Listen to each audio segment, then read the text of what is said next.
सकते हैं अगर हम एमपी की बात करें।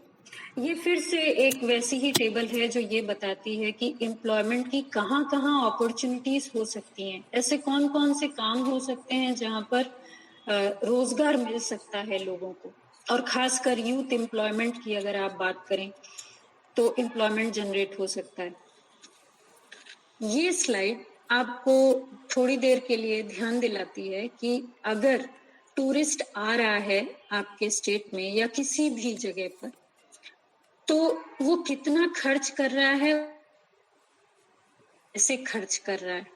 ये फिर से मध्य प्रदेश का ही आंकड़ा है और 2015-16 का आंकड़ा है, जिसमें ये पता लगता है कि अगर बिजनेस के लिए टूरिस्ट आया है तो वो 82,000 रुपीज खर्च कर रहा है पर टूरिस्ट। 82,000 खर्च हो रहा है। तो अगर आपके यहाँ टूरिज्म बंद हुआ 6 महीनों के लिए, तो इसका मतलब, और अगर आपके यहाँ हर महीने कुछ 2 लाख लोग टूरिस्ट के तौर पे आते थे, तो काफी बड़ा नुकसान राज्य को हुआ होगा। अगर सिर्फ शॉपिंग के लिए आए तो 46,000 रुपीज खर्च हो सकते हैं। और इसी तरीके से आप देखेंगे कि अलग अलग एक्टिविटीज में जो खर्च होता है, टूरिस्ट जो खर्च करता है, वो अमाउंट कहीं ना कहीं तो रेवेन्यू जनरेट कर रहा है, उन लोगों तक पहुंच रहा है जहां पर वो एम्प्लॉयमेंट जनरेट कर रहा है।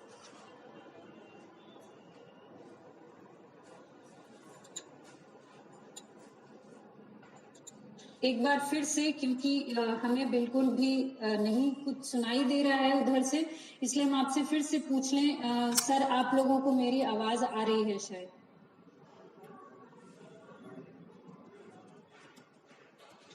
ठीक है, तो हम लोग वापस चलते हैं और बहुत जल्दी ही हम खत्म करने की कोशिश करेंगे। अब देखिए, तो हमारे पास बहुत सीमित मात्रा में सूचनाएं हैं जिसके आधार पर हम ये कह सकते हैं कि टूरिज्म सेक्टर एम्प्लॉयमेंट जनरेट कर रहा है, रेवेन्यू जनरेट कर रहा है। क्योंकि इतनी रिपोर्ट्स होने के बावजूद हमारे पास कुछ सीधे डेटा नहीं है या इंफॉर्मेशन नहीं है जो ये बता सके कि किसी भी राज्य में लगभग कितने लोग रोजगार में लगे हुए हैं। ये आंकड़ा आपको हर जगह मिलेगा कि 8 से 9% श्रम शक्ति पर्यटन क्षेत्र में लगी हुई है, प्रत्यक्ष या अप्रत्यक्ष रूप से। लेकिन हर राज्य में कितनी लगी हुई है या कितनों को नुकसान हुआ है, इसका अनुमान नहीं लगाया गया, क्योंकि इस क्षेत्र पे कोई बहुत ज्यादा ध्यान नहीं दे रहा है। ना हम रिसर्च करने वाले लोग इस पे बहुत ध्यान देते हैं, और ना किसी संस्था के स्तर पर या सरकार के स्तर पर व्यवस्थित रूप से आंकड़े एकत्र करने का कोई प्रयास हो रहा है। इसलिए हमारे पास बहुत ज्यादा सूचनाएं तो नहीं हो सकती हैं, लेकिन फिर भी एक बड़ा हमारे पास बड़ी इंफॉर्मेशन है जो पिछली टेबल हम लोगों ने बात करी कि आप कहाँ कहाँ पर एम्प्लॉयमेंट जनरेट कर सकते हैं, कहाँ कहाँ आपके पास ऑप्शन है कि आप लोगों को तैयार कर सकते हैं। ह्यूमन रिसोर्स को तैयार करना पड़ेगा, तभी एम्प्लॉयमेंट जनरेट हो पाएगा। तो अब देखिए कि जब आप टूरिज्म की बात करते हैं तो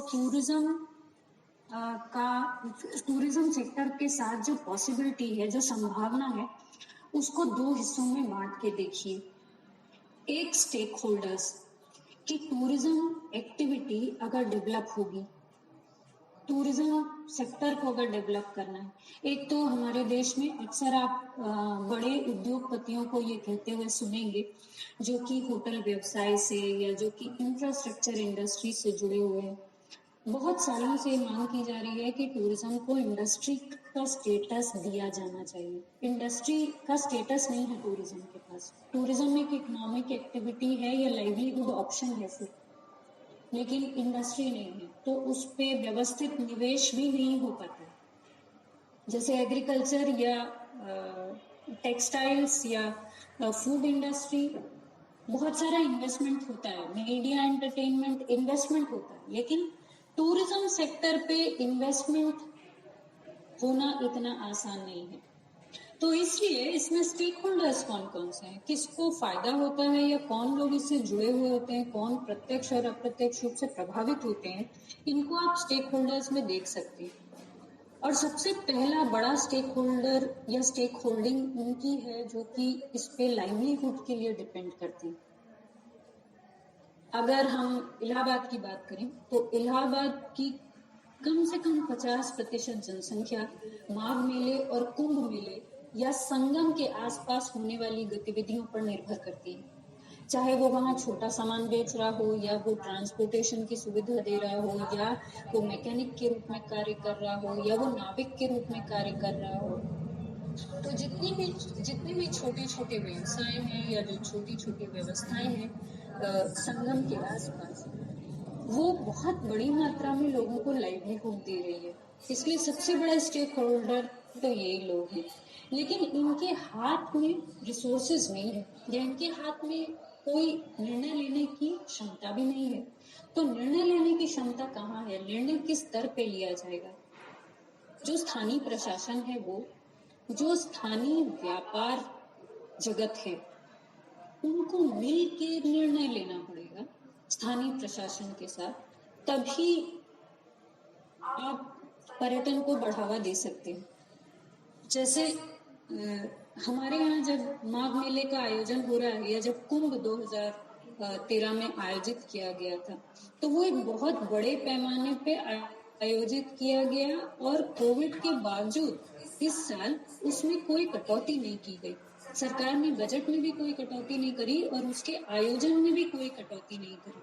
तो जो लोकल एडमिनिस्ट्रेशन है, जो प्रशासन है, वो पूरी तरीके से उसमें लगा हुआ है कि व्यवस्था को सुचारू रूप से कैसे चलाया जाएगा, किस तरीके से परमिशंस दी जाएंगी, कैसे दुकानें लगाई जाएंगी, कैसे लाइसेंस बांटे जाएंगे, किन किन चीजों को वहां पर लाना है ताकि जो लोग बाहर से आए उनको उत्तर प्रदेश के बारे में ज्यादा से ज्यादा जानकारी हो सके।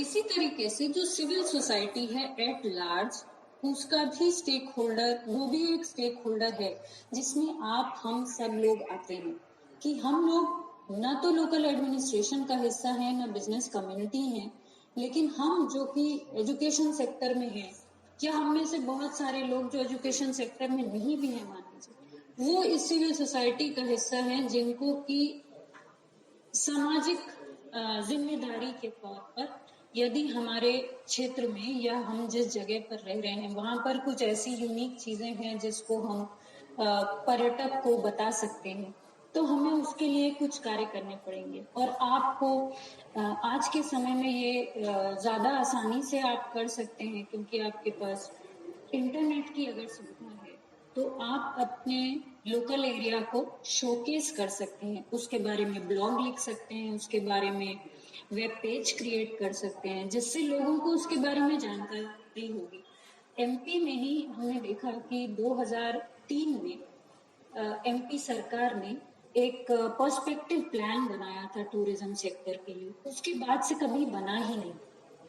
तो जब 2003 में उन्होंने पर्सपेक्टिव प्लान बनाया तो उस समय ये बात कही गई कि एमपी को टूरिज्म से जो फायदा नहीं मिलता उसका सबसे बड़ा कारण ये है कि अवेयरनेस और पब्लिसिटी बिल्कुल नहीं है। एमपी के बारे में अवेयरनेस और पब्लिसिटी बहुत कम है या बहुत सीमित लोगों तक वो जानकारी है।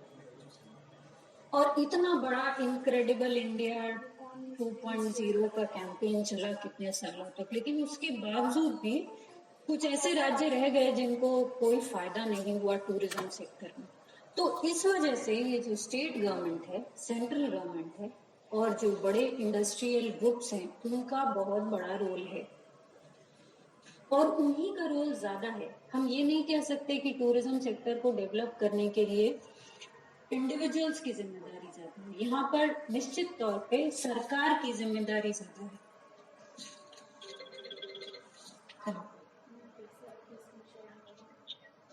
अरे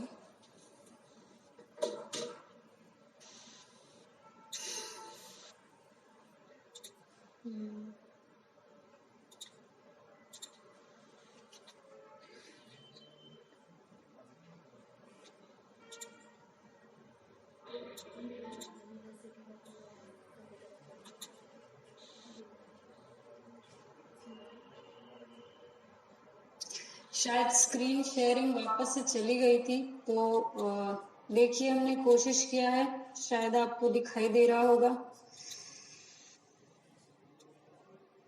इंदु मैम, क्या अब ये दिख रहा है?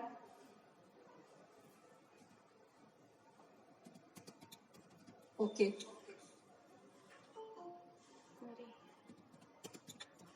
तो स्टेट सबसे ज्यादा जिम्मेदार है टूरिज्म सेक्टर के डेवलपमेंट के लिए, या स्टेट की रिस्पॉन्सिबिलिटी सबसे ज्यादा ये इस वजह से भी ज्यादा है क्योंकि एक बहुत महत्वपूर्ण बात जो है वो ये कि स्टेट पूरी तरीके से ओनर है इन सारी बातों का। टूरिज्म से रिलेटेड जितनी भी एक्टिविटीज हैं, चाहे वो नदियां हो, चाहे वो गांव हो, चाहे वो सड़कें हो, चाहे वो इलेक्ट्रिसिटी हो, चाहे वो कम्युनिकेशन हो, ये सारी सुविधाएं या ये सारी व्यवस्थाएं जो होने के बाद ही टूरिज्म संभव है, वो सब स्टेट की ही जिम्मेदारी है या स्टेट ही उसका स्वामी है। तो अगर स्टेट के पास उसकी ओनरशिप है तो रिस्पॉन्सिबिलिटी भी सबसे ज्यादा स्टेट की होगी, स्टेट को ही ज्यादा इन्वेस्ट करना पड़ेगा। तो इसलिए जब आप स्टेट की जिम्मेदारी ज्यादा है तो स्टेट कहाँ कहाँ कैसे कैसे मदद कर सकता है टूरिज्म सेक्टर को ग्रो करने में। ऐसा नहीं है कि कर नहीं रहा है, कर रहा है, लेकिन जो मेजर्स लिए जा रहे हैं वो बहुत ही कम है और बहुत ही इनसफिशिएंट है। तो पॉलिसी, ट्रेड पॉलिसी बनानी पड़ेगी। जैसे कि आपको एक एग्जांपल दें, पिछले साल कोविड का जब ये प्रकोप फैलने लगा, उससे पहले मेरा नेपाल जाना हुआ, एक कॉन्फ्रेंस थी जहां पर गए थे, तो ये पता लगा कि नेपाल एज अ कंट्री 2020 को एक टूरिज्म ईयर की तरीके से सेलिब्रेट कर रहा था। हम भी ऐसा कर सकते थे कि 2021 को हम एक टूरिज्म ईयर की तरीके से सेलिब्रेट कर सकते थे, क्योंकि इंडिया को इससे सबसे ज्यादा एम्प्लॉयमेंट जनरेट करने का मौका मिल सकता था।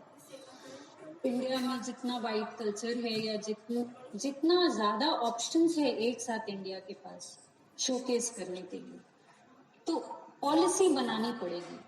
किस तरह की टूरिज्म पॉलिसी है हमारे पास? टूरिज्म मिनिस्ट्री तो है और उसकी पॉलिसी भी है, लेकिन पॉलिसी कितनी इफेक्टिव है, टाइम टू टाइम उसमें चेंजेस हो रहे हैं या नहीं, ये देखना पड़ेगा।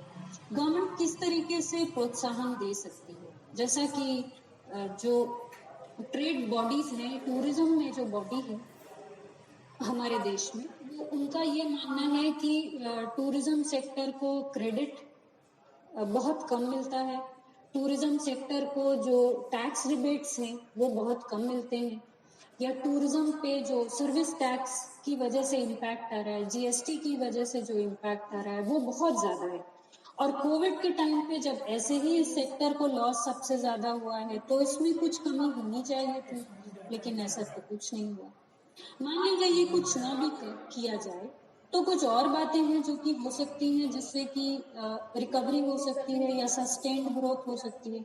ब्रांडिंग, ब्रांडिंग एक ऐसी चीज है जो लोग इंडिविजुअल लेवल पे बहुत कम कर सकते हैं, उसके लिए स्टेट का एफर्ट होना चाहिए, या कॉरपोरेशंस का इम्पैक्ट प्रयास हो सकता है। जो बड़े उद्योगपति हैं या जो बड़े औद्योगिक घराने हैं, उनकी ही जिम्मेदारी हो सकती है जब वो पर्यावरण को बढ़ावा देने के लिए कुछ तरीके अपनाएंगे। फिर प्रोडक्ट्स को हम कैसे अपने यहाँ के प्रोडक्ट्स को पैकेज करके दूसरे कंट्रीज को सेल कर सकते हैं। आयुर्वेद हमारा एक बहुत बड़ा यूएसपी है, आयुर्वेद की एडवांटेज है हमारे पास। तो क्या हम हर स्टेट से कुछ खास चीजों को लेते हैं? जब आप जिस जगह पर आप हैं, आपका कॉलेज है, वहां पर आई एम श्योर, जैसा बलराम सर ने बताया, कि एक बड़ा ट्राइबल बेल्ट है आपके पास, और ट्राइबल बेल्ट का अपना एक कल्चर और सिस्टम होता है मेडिसिन का और लाइवलीहुड स्टाइल का। तो क्या हम उसको टूरिस्ट अट्रैक्ट करने के लिए इस्तेमाल कर सकते हैं, ऐसा जिसमें ट्राइबल पॉपुलेशन भी पार्टिसिपेट कर रही है, उनको भी फायदा हो रहा है और साथ ही साथ वो रेवेन्यू जनरेट करने की कैपेसिटी में भी आ रहे हैं। और इसी के साथ साथ ये ध्यान में रखना पड़ेगा कि टूरिज्म सेक्टर में जो ग्रोथ है वो सिर्फ क्वालिटी पे बेस्ड है, यहाँ कहीं क्वालिटी और कनेक्टिविटी दो चीजों पे बेस्ड है। इसका हमें सबसे ज्यादा ध्यान रखना पड़ेगा और ये शायद सबसे ज्यादा इग्नोर्ड एस्पेक्ट है यूपी और एमपी में। यूपी में और एमपी में क्वालिटी ऑफ सर्विस और कनेक्टिविटी दो सबसे बड़ी समस्याएं हैं। हमारे पास सड़कें तो हैं, लेकिन सड़कें बहुत खराब हैं, टूटी हुई हैं। इलेक्ट्रिसिटी है तो, लेकिन आती बहुत कम है। या हम जो भी इंफ्रास्ट्रक्चर अवेलेबल करवाते हैं उसकी क्वालिटी बहुत पुअर है। इंटरनेशनल स्टैंडर्ड्स की तो अभी बात नहीं कर रहे हैं, लेकिन नेशनल स्टैंडर्ड्स पे भी बहुत डिफरेंस है। क्यों तमिलनाडु इतना बड़ा शेयर ले जाता है टूरिज्म सेक्टर का, और क्यों एमपी और यूपी में बहुत कम डेस्टिनेशंस हैं टूरिस्ट के? उसका एक मेन रीजन क्वालिटी और कनेक्टिविटी है। इसलिए अगर इन कुछ बातों को ध्यान में रखा जाए तो टूरिज्म सेक्टर में ग्रोथ ज्यादा तेजी से आप देख सकते हैं। जैसे हम आपको बता रहे थे कि गवर्नमेंट की कुछ पॉलिसीज हैं। आज के समय में 3 पॉलिसीज हैं।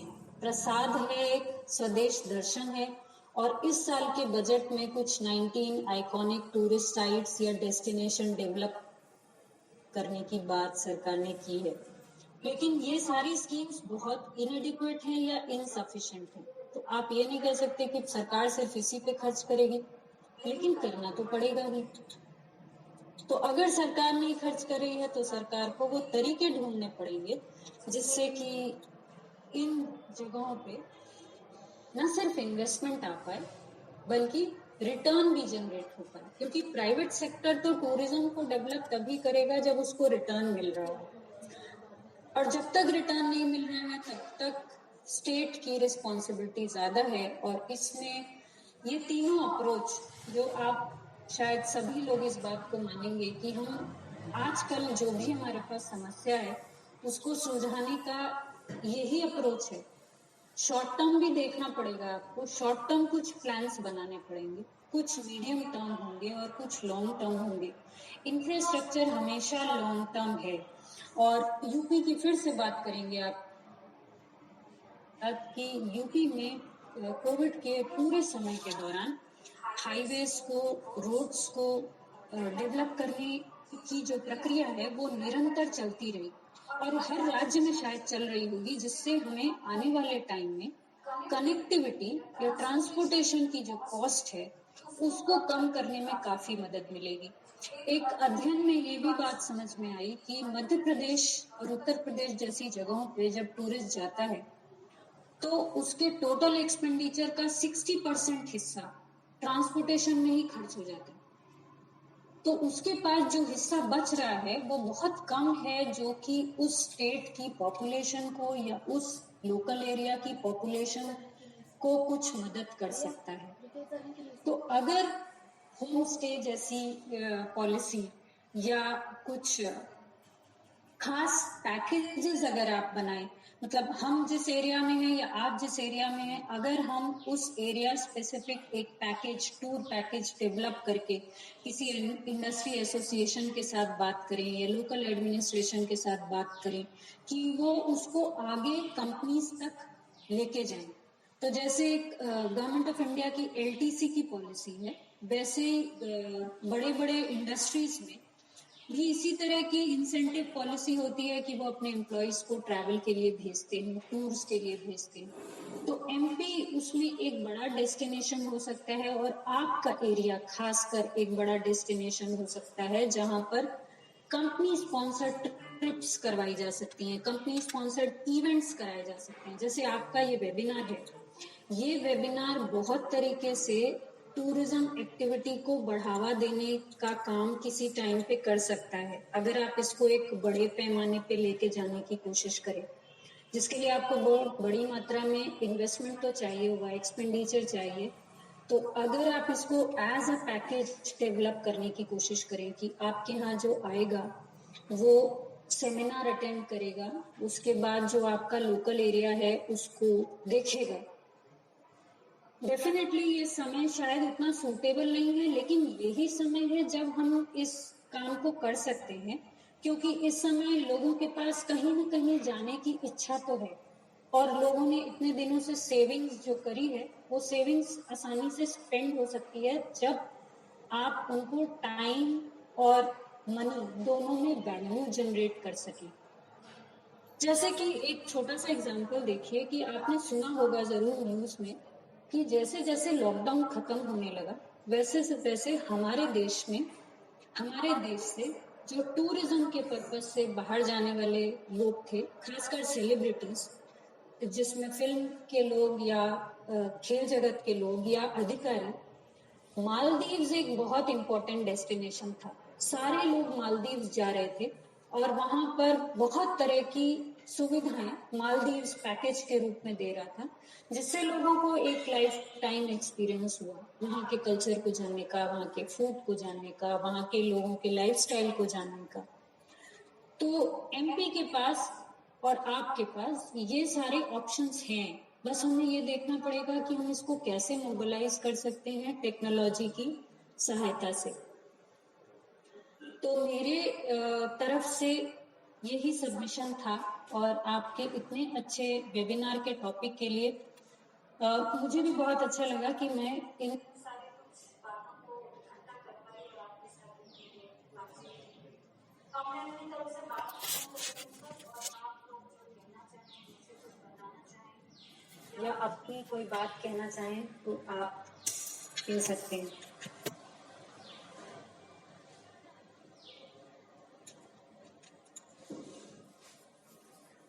Thank you so much ma'am. मैं प्रतिभागियों से रिक्वेस्ट करती हूँ, अगर आप लोगों को मैम से कुछ पूछना हो, कुछ आपकी क्वेरीज हो, तो आप लोग बिल्कुल पूछ सकते हैं। इंदु मैम, अगर आप एक कुछ 2 वर्ड्स या लाइन लिख देंगी बॉक्स में कि आप क्या कह रही हैं तो बहुत अच्छा होगा। अच्छा, ओके मैम।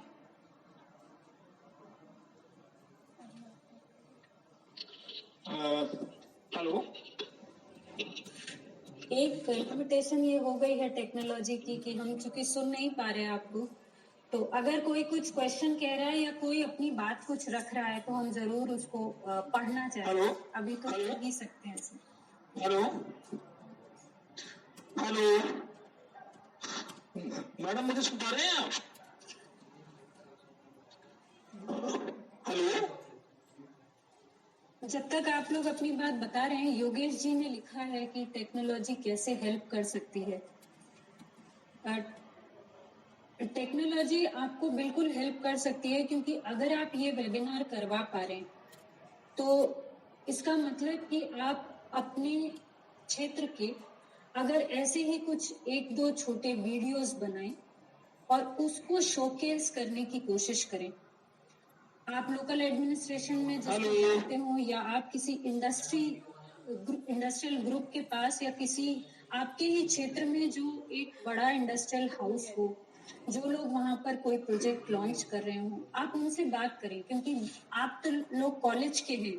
तो अगर आप लोग इस बात को आगे बढ़ाएंगे तो जरूर इस बात पे इंडस्ट्री को ध्यान देना पड़ेगा, या जो भी लोग आपके यहाँ काम कर रहे हैं।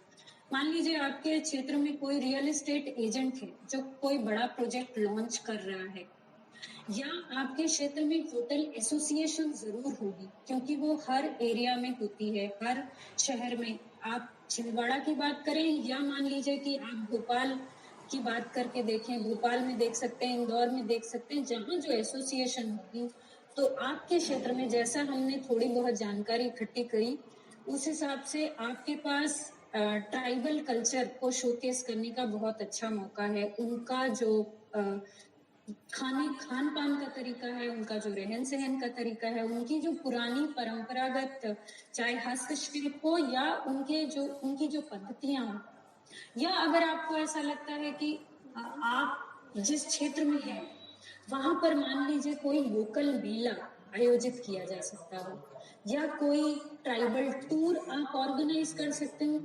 ये बात तो हम निश्चित तौर पे आपसे कहेंगे कि मान लीजिए आप अपने कॉलेज की तरफ से एक कोई प्रोग्राम करें और उसमें ट्राइबल टूर ऑर्गेनाइज करें।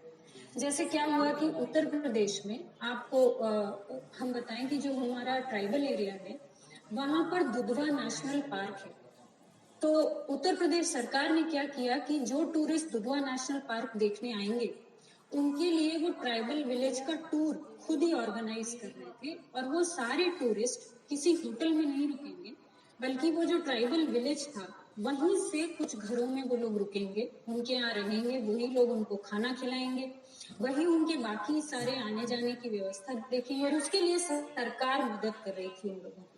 तो एक फेस्टिवल जैसा आप कुछ ऑर्गेनाइज कर सकते हैं आपके एरिया में। और जैसी मेरी कभी बलराम सर से बात हो रही थी, आपके यहाँ बहुत डेंस ट्राइबल एरिया है आपके आसपास, और जो बहुत कम लोगों को जिसके बारे में जानकारी होगी, तो आप जरूर टेक्नोलॉजी को यूज कर सकते हैं।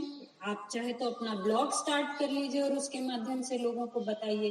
पैम्पलेट्स आप छपवा सकते हैं जिससे लोगों को उसके बारे में जानकारी होगी। तो जरूर ऐसी संभावनाएं हैं। और एक और चीज जोड़ने की कोशिश, देखिए जब मेरा समय हो जाए तो आप इंदु मैम बता दीजिएगा, लेकिन फिर भी आप देख सकते हैं यात्रा.com या makeMyTrip.com, ऐसी जो वेबसाइट्स हैं, अगर इन पे आप कुछ अपनी तरफ से भेजें, खासकर जैसे आप जो ब्लॉग लिखेंगे वो उसके साथ जोड़ सकते हैं। तो एक ये देखिए लिंक बन सकता है आपका कॉलेज, आपके यहाँ का डीएम, आपके यहाँ की होटल की एसोसिएशन, आप में से किसी का स्टार्ट किया हुआ ब्लॉग और यात्रा.com से आप बात करने की कोशिश करें, और एक पैकेज बन जाएगा बहुत आसानी से, जो कि आपको न सिर्फ आपके कॉलेज को एक बड़ा प्लेटफॉर्म देगा कॉलेज को आगे बढ़ाने के लिए, कॉलेज में नया इन्वेस्टमेंट लेके आने के लिए, बल्कि उस लोकल एरिया को भी फायदा करेगा। तो अल्टीमेटली फायदा आपके कॉलेज का ही है, सब तरीके से आपकी सोशल रिस्पॉन्सिबिलिटी भी पूरी हो रही है। ठीक है, ओके, थैंक यू, बहुत अच्छा लगा। Thank you so much ma'am. Tourism से संबंधित आपने बहुत सारी जानकारियाँ हमें दी। आपने बताया कि टूरिज्म एक व्यक्तिगत एक्टिविटी होती है जो हमारी रोज की एक्टिविटी में शामिल नहीं होती, लेकिन फिर भी बहुत ही ज़्यादा महत्वपूर्ण होती है, क्योंकि ये हमारे आराम से जुड़ी हुई होती है। पर्यटन साथ ही साथ आय के सृजन में भी बहुत ज़्यादा इम्पोर्टेंट रोल प्ले करता है। बहुत सारे आपने की पॉइंट बताए मैम, जैसे कि retention, frequency, feedback, connectivity, time, money, trend और स्किल्ड होना भी बहुत ज़रूरी है इस क्षेत्र के लिए, क्योंकि ये बहुत ही बड़ा और ब्रॉड क्षेत्र है। इसके अलावा आपने बताया कि डोमेस्टिक टूरिस्ट जो होता है वो रीजनल टूरिज्म को बढ़ावा देने का काम करता है। अंतर्राष्ट्रीय टूरिज्म की तुलना में जो घरेलू टूरिस्ट होता है उसकी बहुत बड़ी भूमिका होती है। इसके अलावा आपने बताया कि कोविड के कारण जो है 40,000 लोग जो इस उद्योग से जुड़े थे, पर्यटन उद्योग से, वो बेरोजगार हो गए और 12% लगभग श्रम शक्ति जो थी वो बेकार। इसके अलावा मैम आपने बताया कि मध्य प्रदेश के पर्यटन के बारे में लार्जेस्ट फॉरेस्ट एरिया है, रिच कल्चर है, फिर भी मध्य प्रदेश की जो है टूरिज्म सेक्टर में कोई बड़ी भूमिका नहीं है, हमारे पास कई सारे प्रसिद्ध क्षेत्रीय पर्यटन स्थल हमारे पास मौजूद है। ये हमारे लिए बहुत ही ज्यादा गंभीर विषय हो सकता है। कुल मिलाकर हमने इस गंभीर और चुनौतीपूर्ण विषय की संभावनाओं पर प्रकाश डालते हुए सारगर्भित जानकारी दी, उसके लिए आपका बहुत बहुत धन्यवाद। और अगली कड़ी में मैं हमारे दूसरे रिसोर्स पर्सन डॉक्टर निखिल चेतन सर को आमंत्रित करती हूँ कि वे आए और अपना व्याख्यान। Doctor Chetan sir.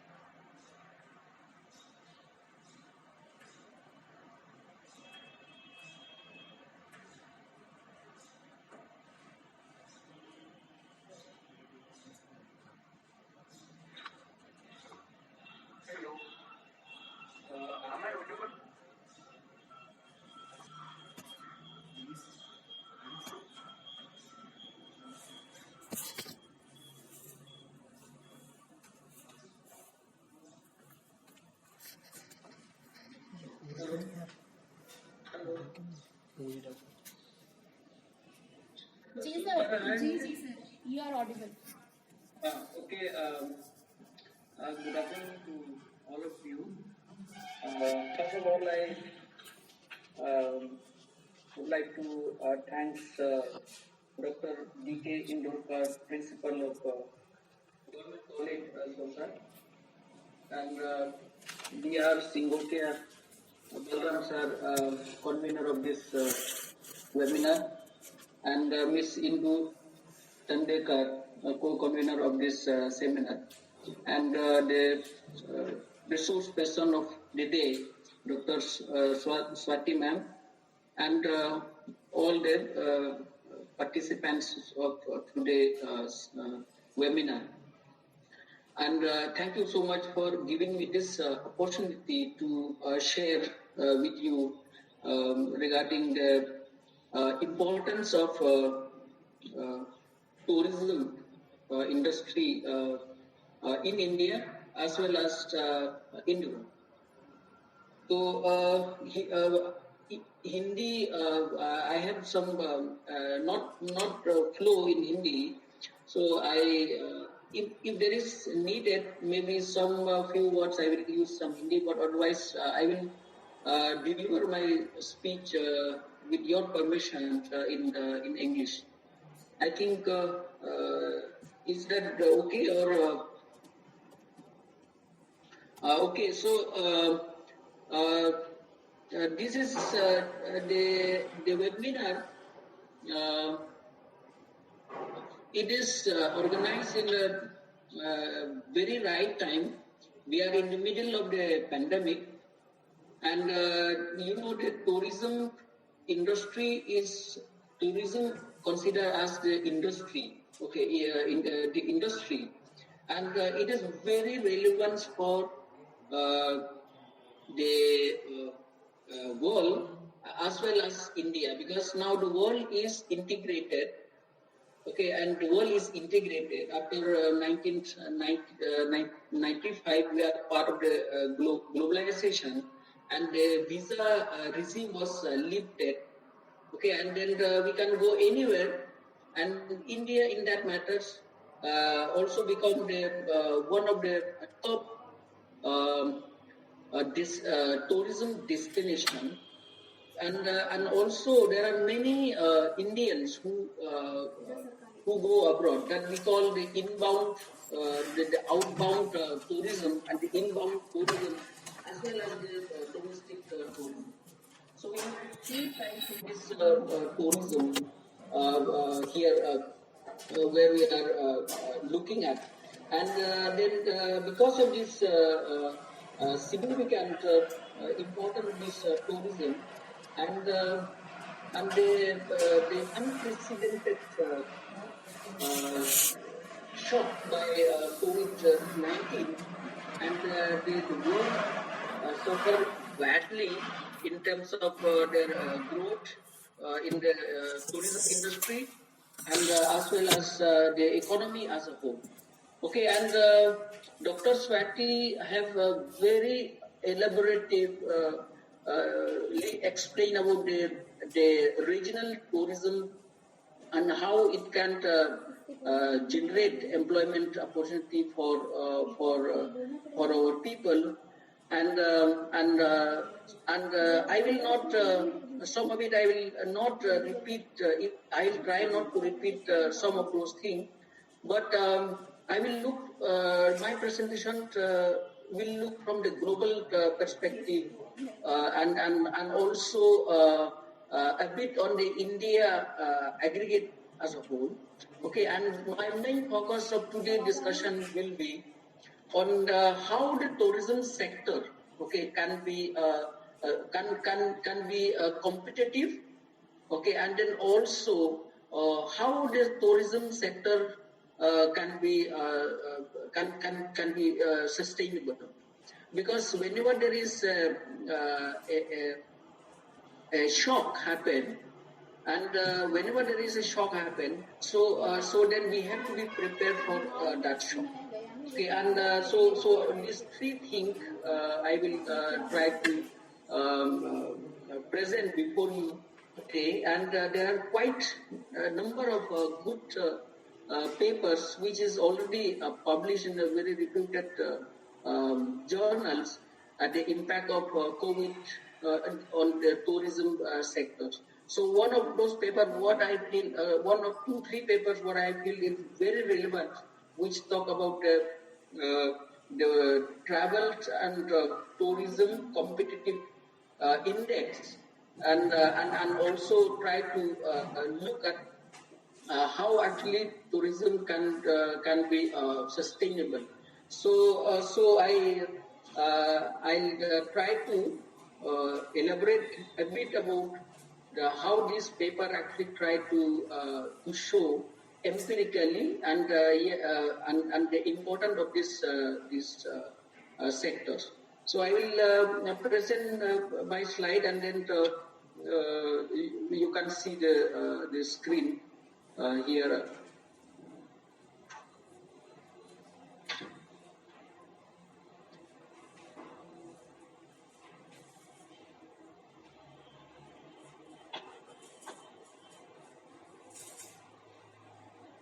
Okay, so is it visible to?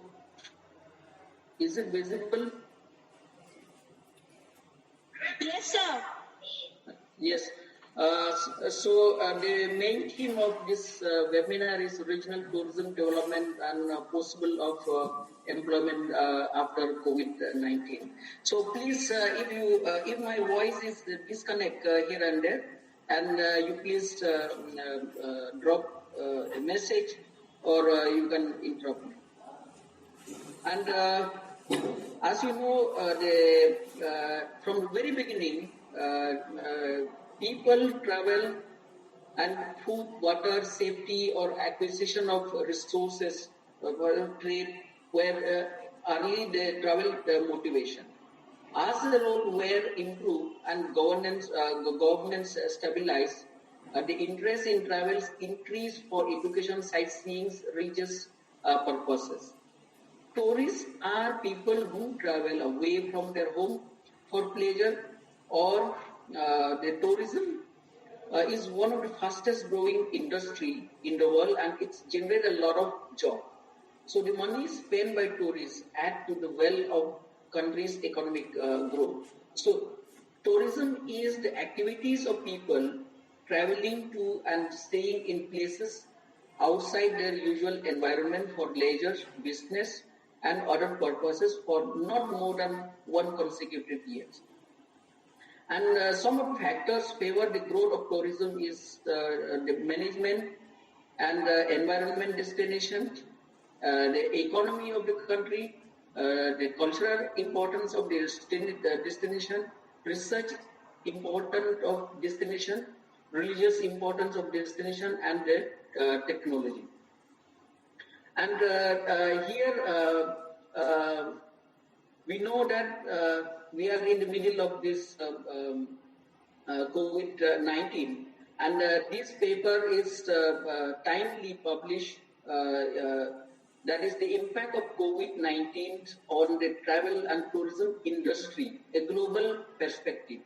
Okay, so I am looking at this paper because India also, in that matter, is clubbed in the regional, in the Asian studies.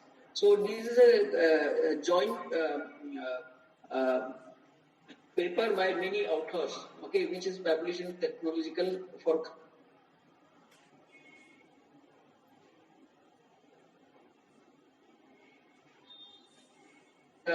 the impact of this COVID on different economic parameters, and here what is the highlight is the past pandemic crisis operate mostly through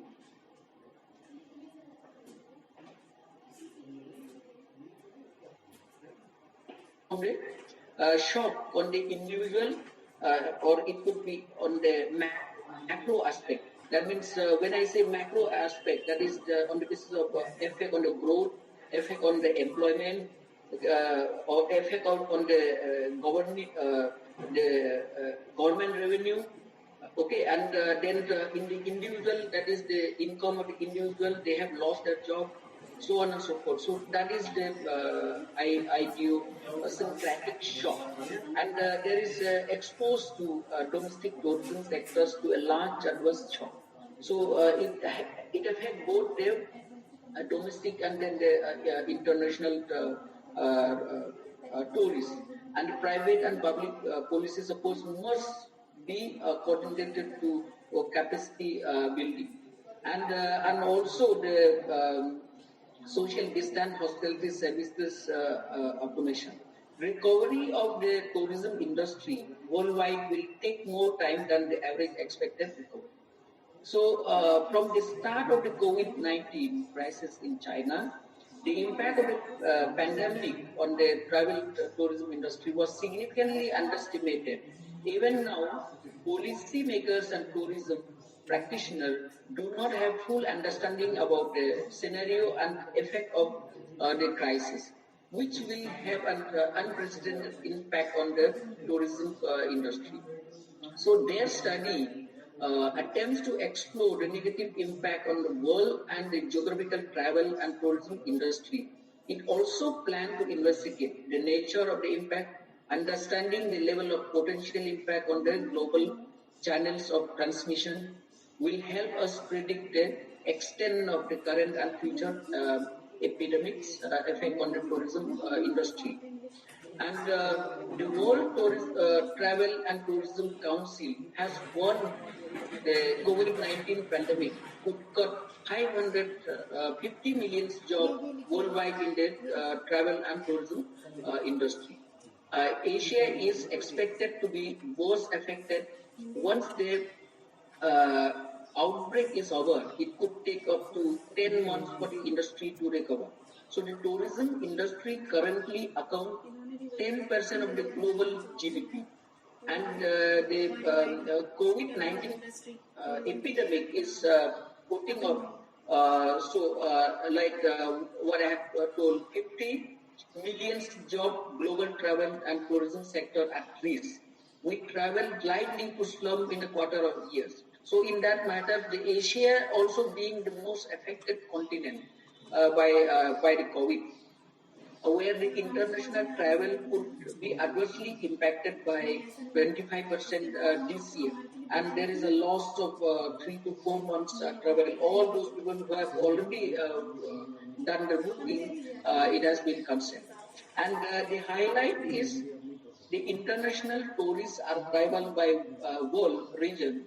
And here, if you look at Asia and Pacific, where India is also included here, it is over a period of time, 50 to 60, and whenever there is a shock happen, there is a kind of friction. So it affected the tourism sector. But the more so, it is there is a kind of friction in the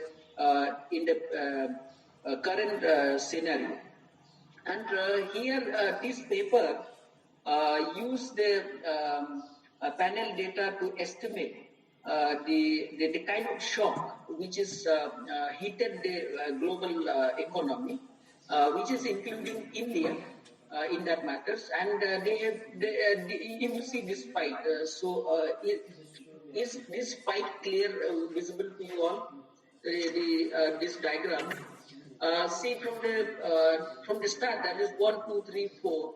Up to, from 1, 2, 3, and 4, and that is you have 3 kind of response. That is the composite shock, common shock, and then the idiosyncratic shock.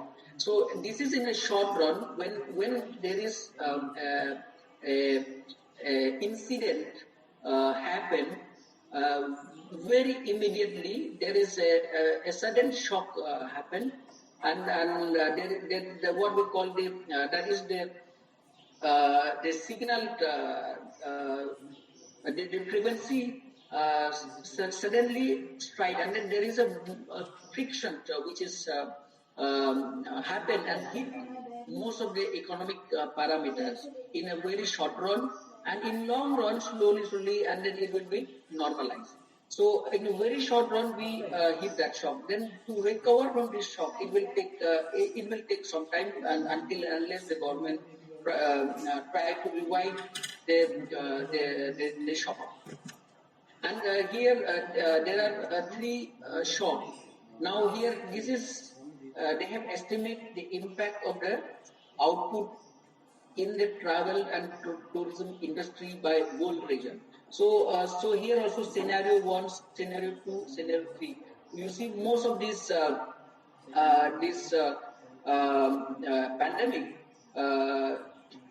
shock on the output of the travel and tourism industry, and it becomes negative, and it is more negative. So here in the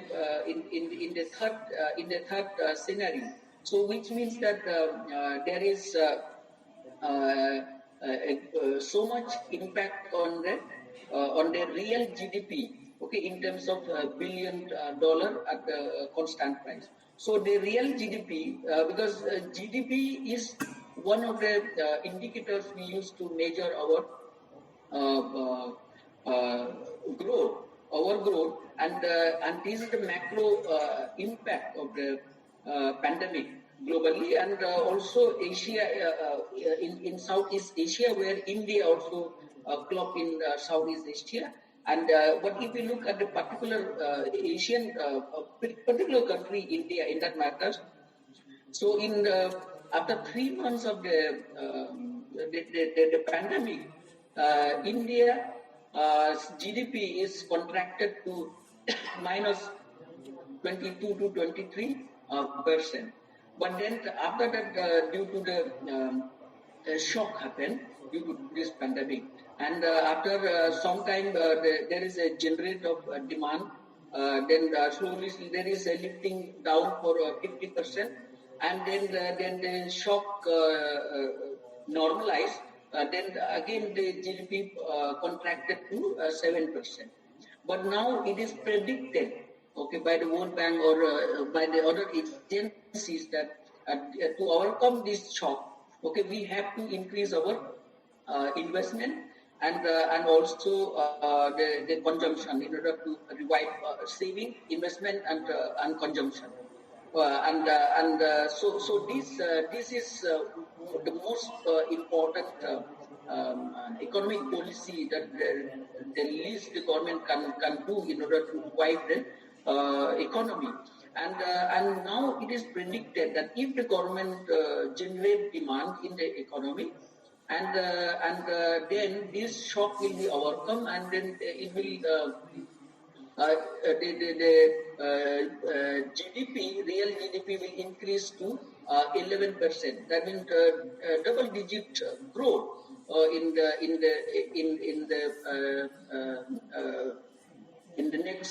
next financial year. So that was predicted, and here also it has impacted on the labor, okay, market across the region of the world. So there is a loss of employment. That means the huge loss of employment across the region of the world. That it is not only impacted a particular country, but the entire world it is impacted. So this loss of employment in thousand, that is the job loss. So even in India also, as Madam said, we don't have the real estimated data exactly how much actually we have lost, how much, because most of the people are in the informal sectors, and also the data is not sometimes underestimated. Okay, and in that matters we don't get the exact number, but yet the world trade travels, they have collected this information, and then they have shown that globally, and India, which is in the Southeast Asian country, and they have shown all the negative here, which indicates that there is a lot of loss of job across the globe, and also on the spending side. On the spending side also there is huge differences here, okay, for the world and for Southeast Asia. That means in the scenario 1 for Southeast Asia is ranging from minus 54, minus 117 in the scenario 2, and minus 174 in this scenario 3, which means that as we move more negative, that means the more shock it is happening. And it is estimated that the COVID impact on tourist spending in travel and tourism industry worldwide will experience a drop from 1.5 US billion to 771.7 US billion dollars. So this is the kind of shock actually empirically estimated by using the panel data regression. And another shock is on the capital investment. So capital investment, because the capital investment also here is the same scenario we see. We see all the shock. So in the short run, that means when the COVID, which was the lockdown across the world, and also here in India. So many countries actually put a lot of restriction for the movement, and it disrupt the economic activities, and because of that, the activity is disrupted, and then particularly in the travel,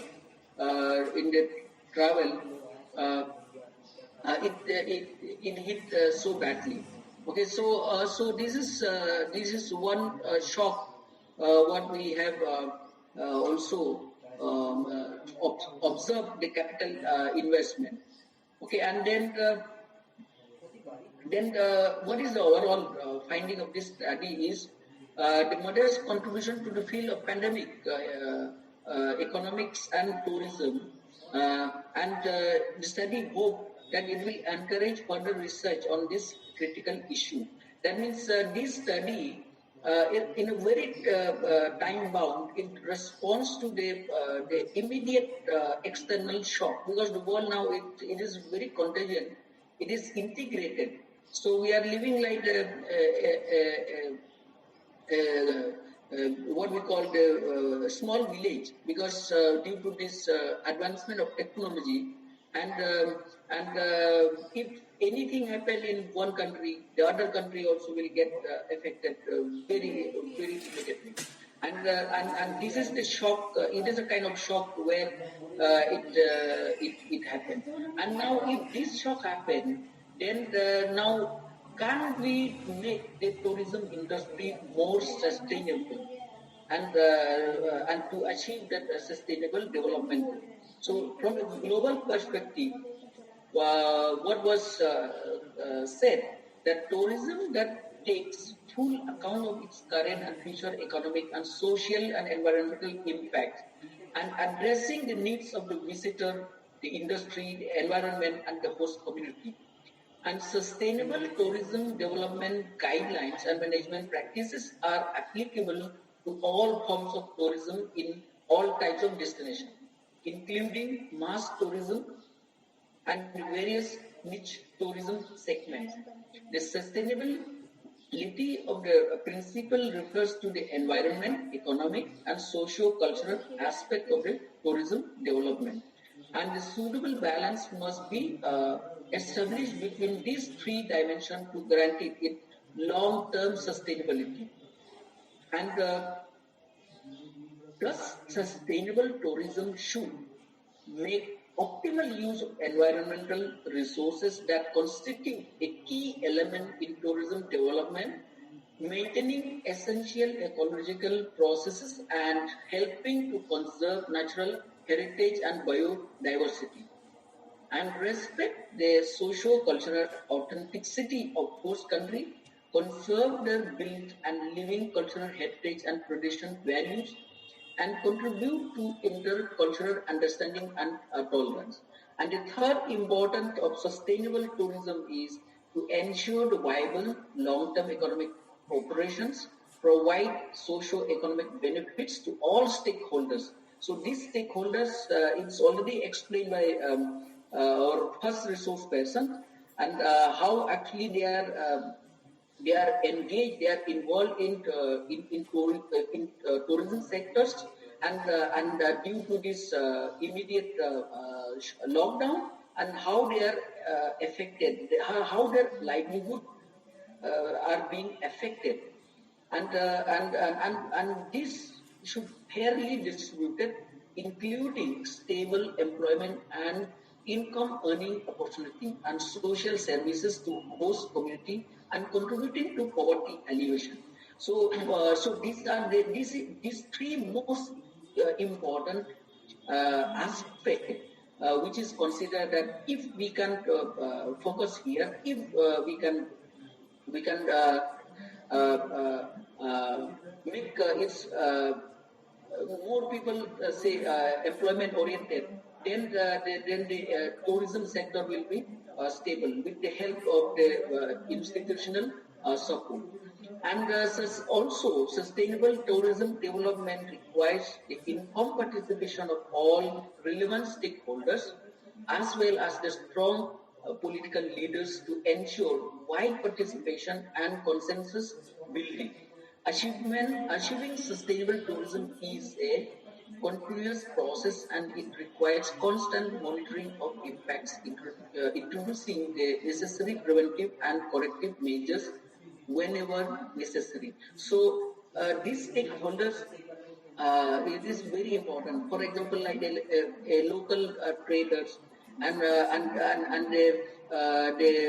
if it is for religious festival, for example, like here in Bodh Gaya, we every year they have this Chakra, and every year Dalai Lama used to come here and deliver a beautiful speech here in Bulgaria.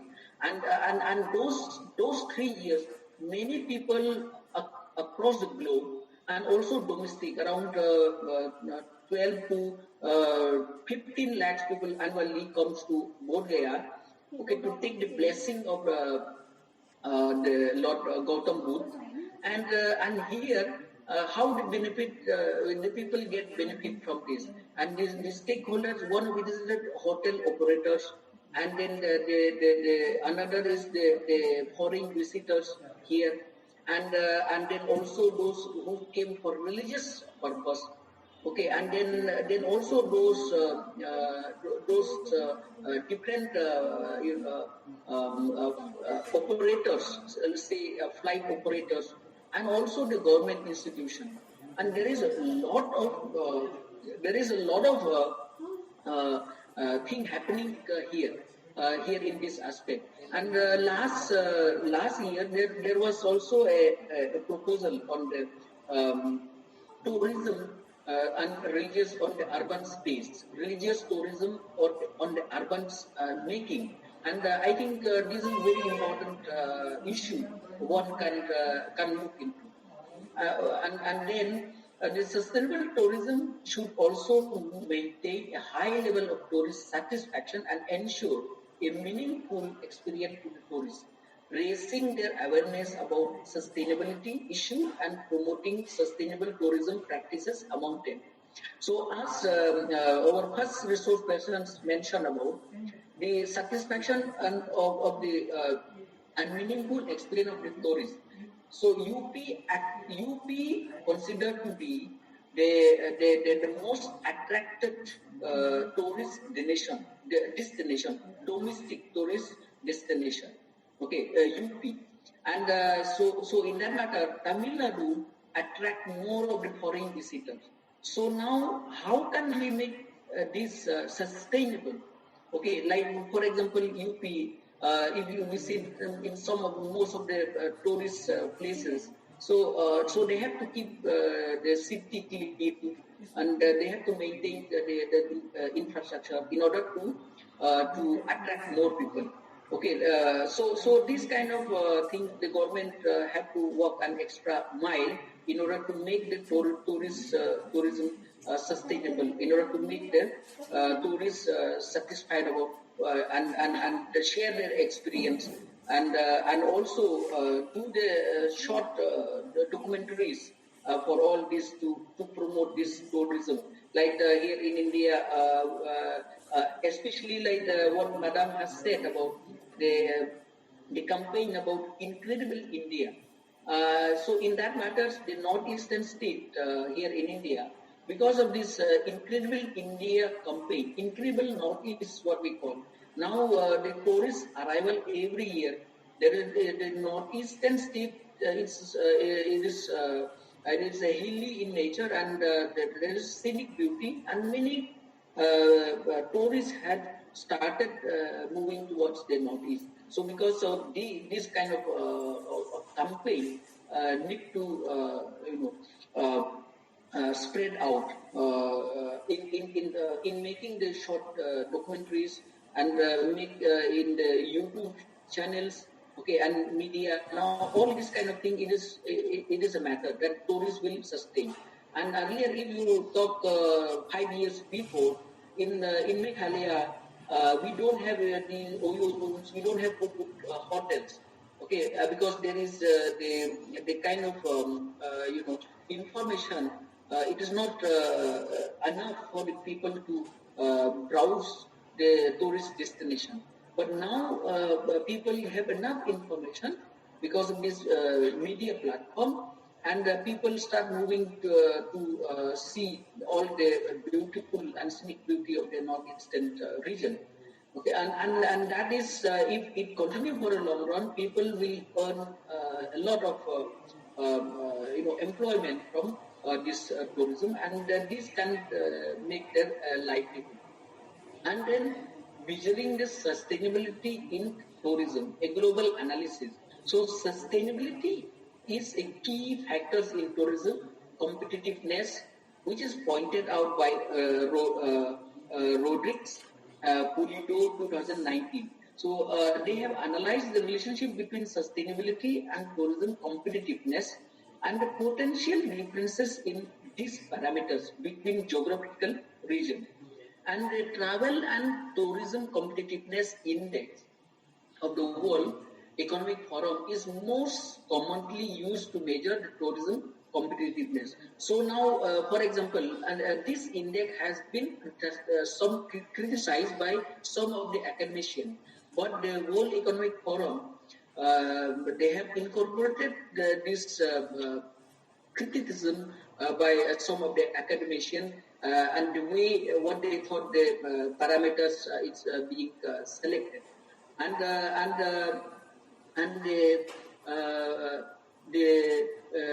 the competitive index is why this competitive index is required. This competitive index is required in order to compare the country's favorite destination of all the parameters, whether they have the infrastructure or not. So in this study by Rodrigues and Pulido 2019, they have proposed a synthetic indicators, but that is the index, using the multiple criteria double references point methods that is online today, which is measured tourism competitiveness more accurate by applying different degrees of sustainability among the pillars. So the Sustainable Development Goal Index, which frames the implementation of the Sustainable Development Goal and was used to analyze the sustainable data. The new Tourism Competitiveness Index was obtained at both global and regional level. So this tourism destination competitiveness is highly relevant in the academic field and has been studied for more than 30 years. All tourism activities have an environment footprints, and activities such as travel, accommodation, and food production, consumption, which have a negative impact if not adequately managed. However, tourism has several benefits, including the higher involvement of administrative agencies, conserving natural resources, creation of economic values, regional developments, and environmental and cultural heritage protection.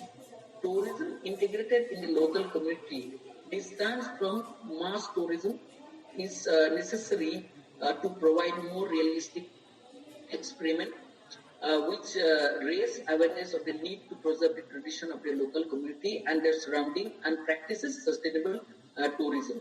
So tourism ability.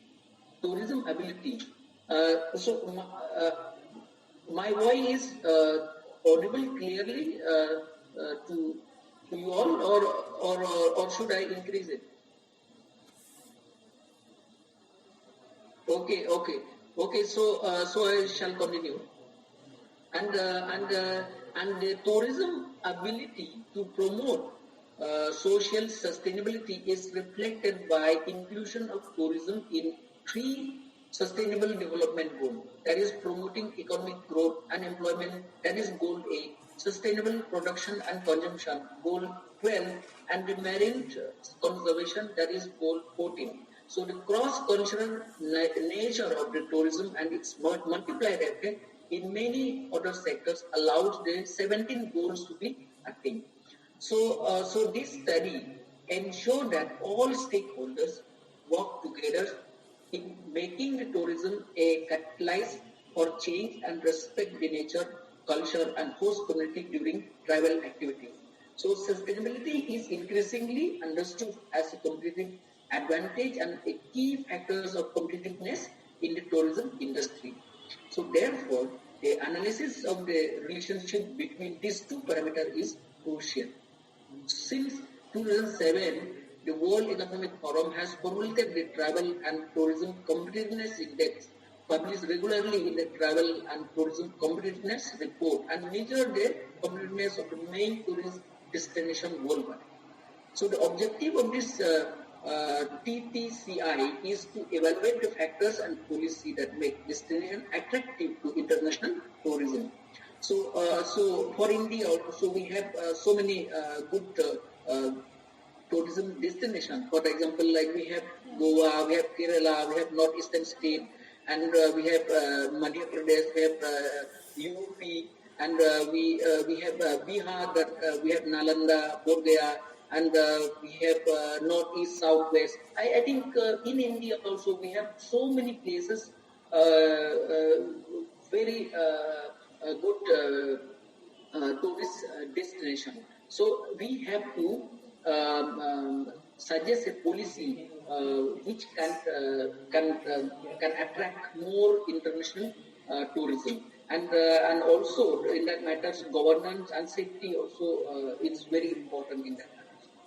Okay, and then so the 2017 edition of the Travel Tourism Competitiveness, they have measured this different competitiveness index of 136 countries, and what they have used here is, so they have used here including political, socio-economic structural, environment, cultural factors, among others, and these indicators group into 14 pillars.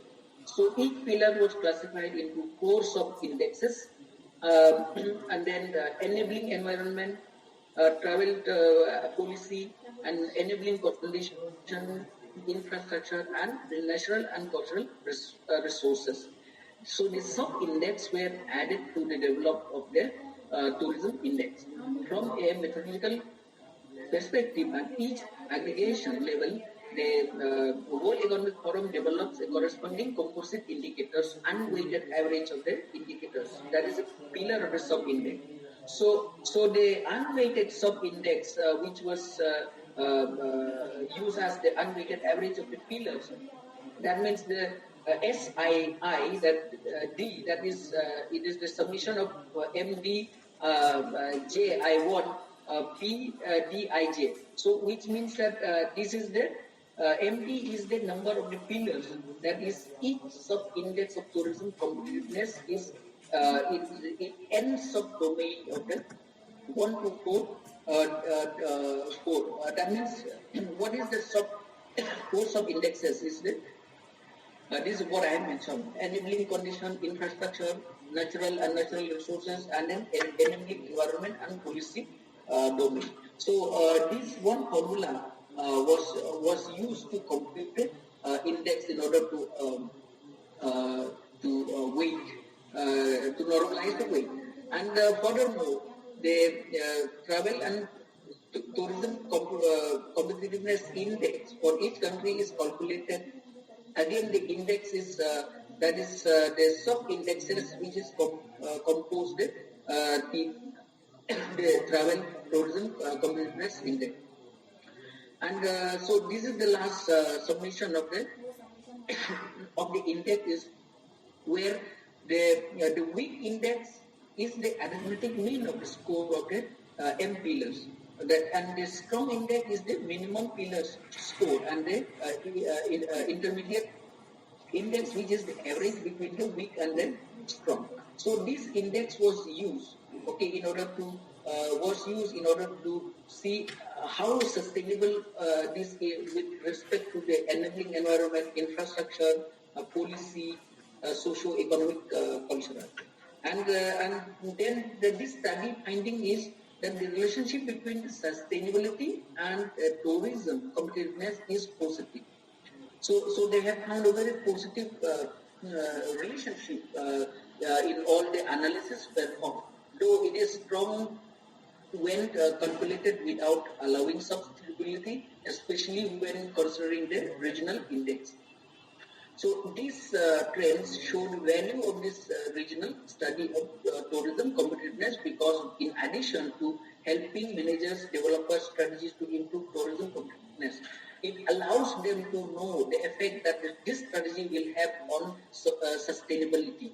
So here in that matter, one can do, there is no study as such who have done the competitiveness index and sustainability in tourism with respect to Indian state.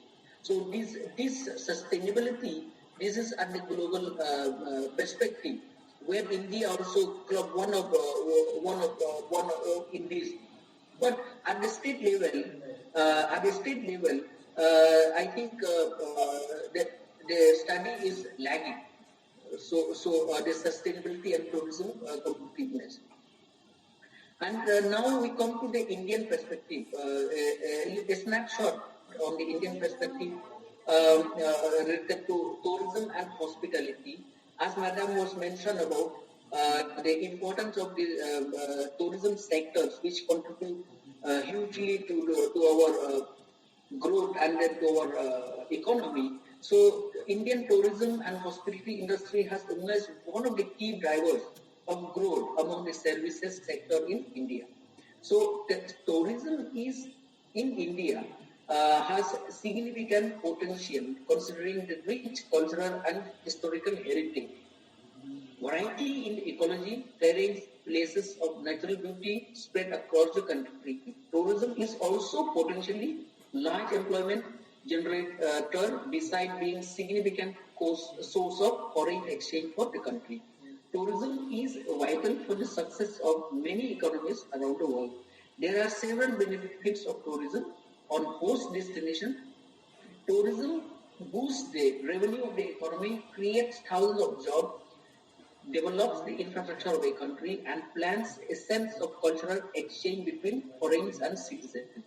So in the year 2020, 39 million jobs were created in the tourism sectors in India, which is accounted for 8% of the total employment in the country. Okay, so this is data published by the Ministry of Tourism. And around 8 to 9%. Madam was mentioned about 9%. So this is latest information, 2020 first year. So it was mentioned about 8% of the total employment in the country. So the number is expected to rise 2% per annum to 52 million jobs by 2028. And according to the World Trade Travel and data, India ranked 10 among 185 countries in terms of travel and tourism. Total contribution to GDP in 2019. So during this 19, contribution travel and tourism to GDP, tourism to GDP was 6.8% of the total economy. So which means that it comprised around 194.30 billion US dollar. So that means it is very huge. So that is why our GDP is badly hit because the tourism sector also contribute huge to the GDP growth. So when we look at the travel and tourism competitiveness report, India ranked 34 out of 140 countries overall in 2019. This data released in 2020, but they have ranked a report which was just before the pandemic. So India improved its rank by 6 places over 2017. So now, so in India now, that is why I mentioned about this competitiveness and sustainability. How India considered to be the favorite destination, because we have the history, we have very long history about different region, very unique cultural heritage that India is having, and it can be a potential for a tourism destination. For example, in the south, you have the beaches. In the northeast, you have the mountain, the hills, and then in the north, you have in the Jammu Kashmir, Himachal, and then you have the snow, the hilly areas, and then so all these kind, and then in around MP, UP, Bihar, and you have all these the temples, and then also the heritage that we have here in the central India. So in that matter, India is very favorite destination, and the international tourist arrival, if you look at here, it is more. But when we compare with the world, actually, then still we are we have long way to compete with. And the international tourist inbound receipt, you see 27,365.1 million US dollar, and share to the GDP is around 3.6%, and the industry employment for India is around 5.1%. You just imagine now our unemployment rate. Now it's around 6 to 7%, but here it contributes to the employment growth around 5 to 1%. So it is very important. It is very important and a key sectors to develop, and also the overall performance of the Indian competitiveness is 4.4. So that means all these parameters, you see the international openness, the prioritization of travel and tourism, and the price competitiveness, and the environmental sustainabilities, and then it has a different criteria they have ranked. Okay, then the readiness, ICT, information communication technologies, we ranked 94, and then the airport transport infrastructure 128. So we are not that so great in the airport transport sectors, and safety also not very good, and then also the human resource and labor market also not good. Ground and port infrastructure, tourist service also not very good. So you look at all these parameters. We are ranked early. So when we aggregate it from 1 to 7 score, okay, 7 is the best score, and 1 is the worst score, okay, and then 4.1 is the average score. So that means we are in between the average. So except now we have improved our rank score from 4.01, 4.2 and 4.4. So still we have a long way to go. We can make India a better favorite destination post-COVID times. So for that, as Madam mentioned about the budget, around 1,200 crores actually sanctioned for the tourism sectors to revive due to this impact of the pandemic. So India is in terms of ranking, it has improved a bit from 52 to 40 and then to 34. So there is a long way to go, but still we are catching up bit by bit. And what is the hospitality industry that India can offer, can take advantage is that we have the robust demand. So by 2029, India's tourism sector is expected to grow by 6.7% to reach 35 trillion US dollars. So almost 488 billions and accounting for 9.2% of the total economy. And the international tourist arrival in India is expected to reach 30.5 millions by 2028. So look at this, the positivity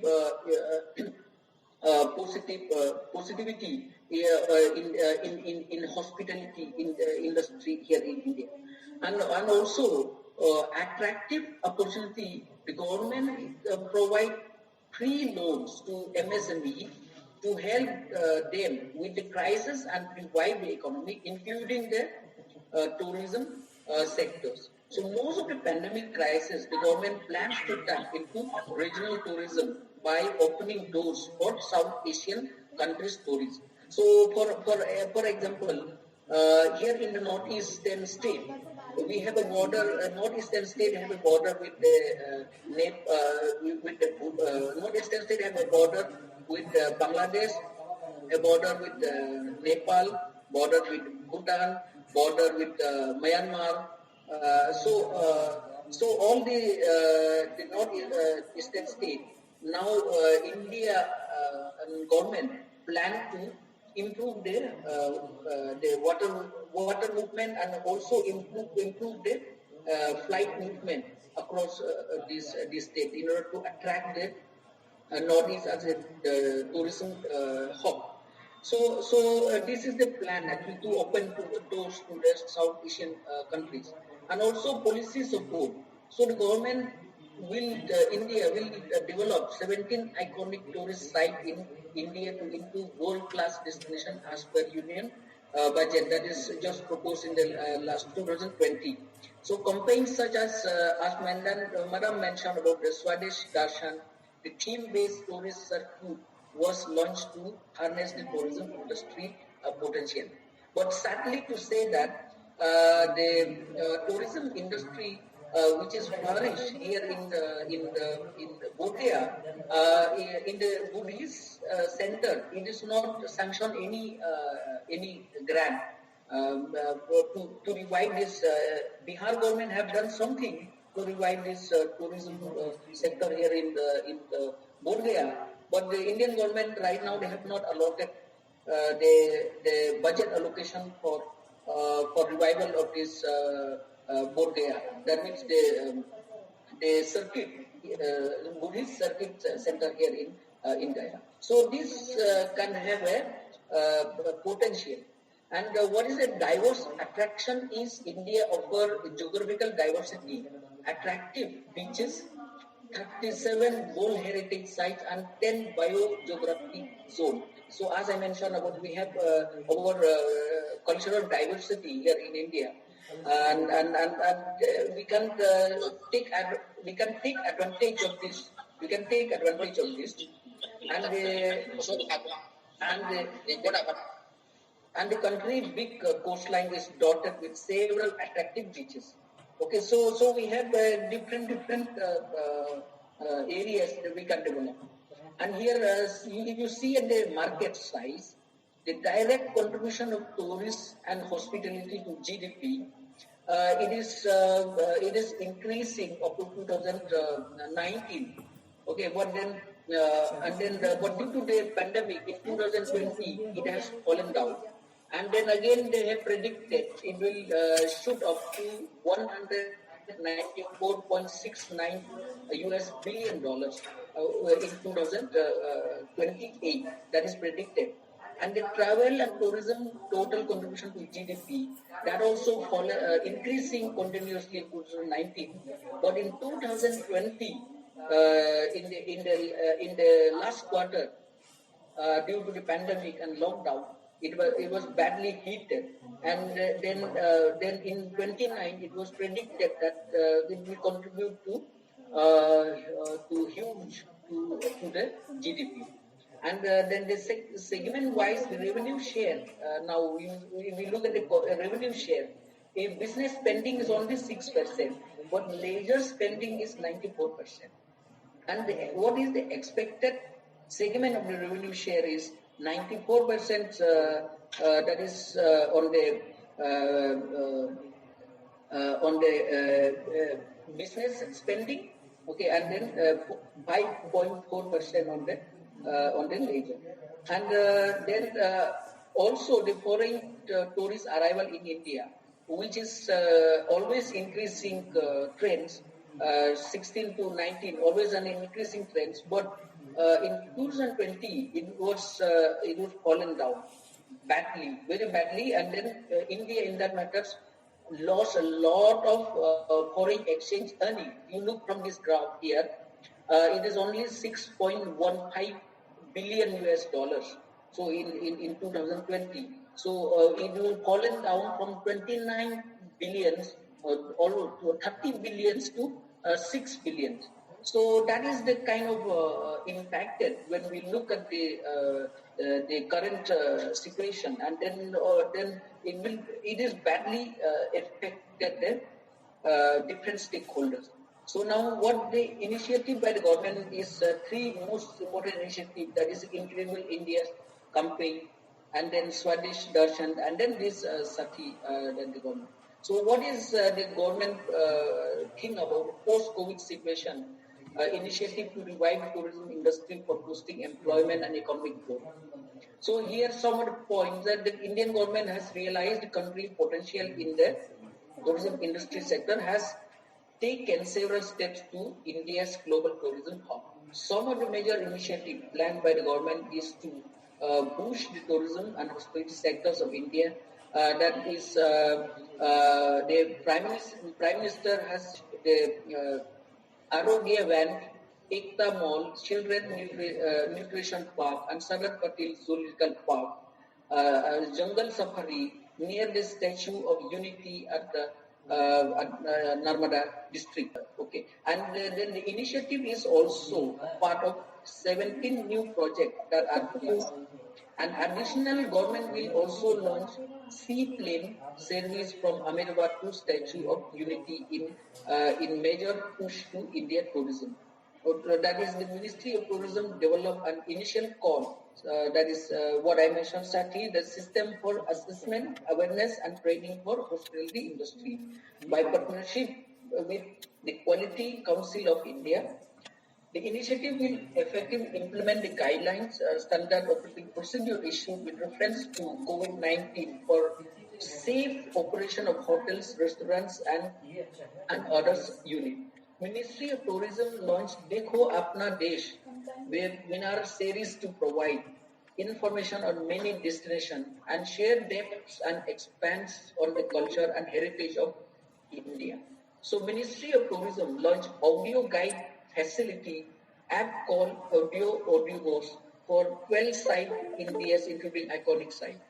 So the Prime Minister also urged people to visit 15 domestic tourist destinations in India by 2020. That is the Unity statue of Sardar Vallabhbhai Patel, known as the Statue of Unity, and also the highest standing statue in the world, which is height at 182 meters. It is expected to push the tourism sectors in the country and put it on the world tourist map. The government of India is also working to achieve 1% share in the world international tourist arrival. Right now, it is so badly affected, and in that matters, UP also have lost. It ranked third in foreign in tourist arrival, foreign tourist visitors. But due to this, it is really affected. By 2025, by 2% share by 2025. So under the current budget 2020-21, the government allotted 12,000 crores. It is mentioned earlier. 1,200 crores, 1,200 crores for development of tourist circuit under Swedish Darshan for 8 northeastern states. So as I told you, the northeastern state, it is very important destination for tourists actually because of their scenic beauty and their age and all this tribal culture there in the northeast. It is very popular that the bamboo dance, okay, and like this here we celebrate the Pongals, but there they celebrate the this Wangla in Meghalaya and Bihu in Assam and Chaksub Mansin in Meghalaya. Okay, all different, and then Manipuri dance, bamboo dance in Mizo. So all this, and then you have the Hornbill Festival in Nagaland that also attract a lot of foreigners and domestic here in the northeast. So that at least the government have thought of, and also they have allotted 207.55 crores for development of tourist circuit under the Prashad scheme. So they have allotted different schemes to improve their tourism infrastructure. And also they plan to reduce the GST on hotels rooms with tariff of 1,000 rupees and also to 7,500 per night for 12% and those about 7,500 to 18% increase in competitiveness as a tourism destination. So all these India have to work. If we have to improve, India have a very good plan about very good initiative, and but at the same time it has to be implemented in a right manner, and also it have to without no delay. We have to take advantage of the situation right now because otherwise it becomes very difficult to revive because many people have already started losing their job and losing their livelihood. So with this, I conclude my presentation, and once again I would like to thanks to the organizer of this webinar, and which is very important topic, and also the participants of this webinar and other resource persons, and thank you so much for giving me this opportunity and for patient hearing. And sorry for not explaining in Hindi because my Hindi is not fluent in the presentation, and I hope some of you, if you have any doubt, any queries, we can discuss it. Thank you.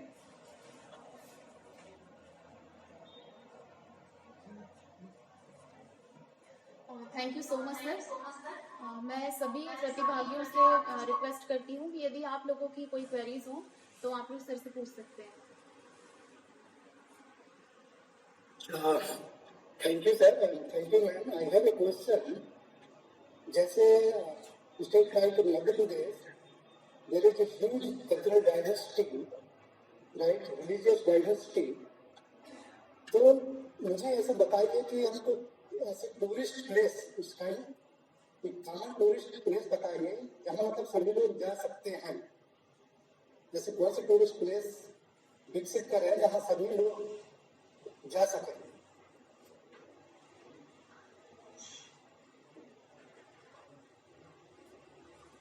Hello sir, did you get my question? Did you understand? Hello, yes. Did you understand my question?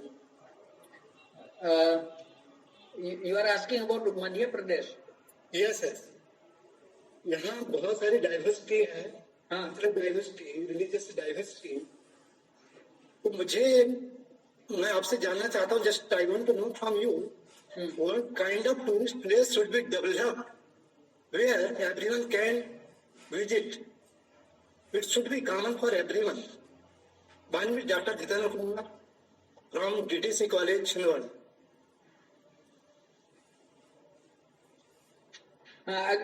Here actually, as I told you regarding the infrastructure. So, infrastructure is one of the major drawback. The major drawback where people don't get accommodation. Okay, and sometimes also the cost is very high, and the government really have to provide the incentive to the local operator. Sorry, sir, this is not. Your answer is not related to my question. My question is, what kind of tourist place should be developed for everyone? It should be common for everyone. Everyone can visit it. ऐसा मुझे tourist place का नाम बताइए या develop किया जाना चाहिए, है ना? सर हम हर लोग विजिट कर सके, हर रिलीजन के, हर कल्चर के लोग विजिट कर सके. I think Swati ma'am will answer. हाँ हाँ देखिए सर, अगर आप एमपी की बात कर रहे हैं तो एमपी में जो पहले से टूरिस्ट स्पॉट डेवलप हैं, जैसे आप जानते हैं भोपाल है, उज्जैन है, महाबलेश्वर है, ये सारी जो चीजें हैं, या ओमकारेश्वर है, इस तरह की बहुत सारी जगह है जो पहले से ही सरकार जिनको मदद भी कर रही है और जहाँ पर टूरिस्ट पहले से जाता है. लेकिन आप एक बात समझने की कोशिश करिए, या खजुराहो, सबसे ज्यादा जो महत्वपूर्ण जगह आपके राज्य में है वो खजुराहो और सांची, ठीक है. लेकिन ये देखिए कि जैसा अभी रिखिल सर के प्रेजेंटेशन से भी आप देख रहे होंगे, ये जो एक बड़ा झटका लगा है टूरिज्म सेक्टर को, जिससे अभी बाहर निकलना बहुत मुश्किल है.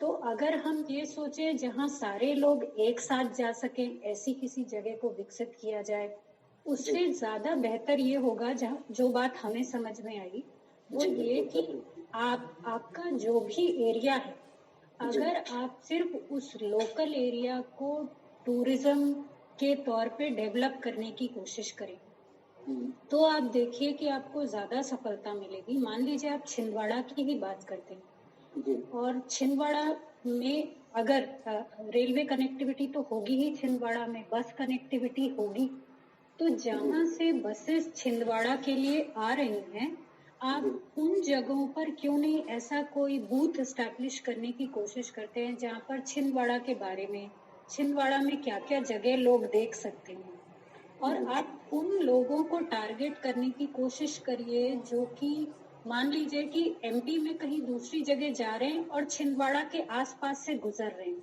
तो अगर आप सिर्फ छिंदवाड़ा को ही सोचें, कोई दूसरी जगह मत सोचिए, आप जिस जगह पर हैं, क्योंकि एज अ सोसाइटी हमें ये करना पड़ेगा कि हमें सपोर्ट करना पड़ेगा, हमें अपनी चीजों की इंफॉर्मेशन स्प्रेड करनी पड़ेगी.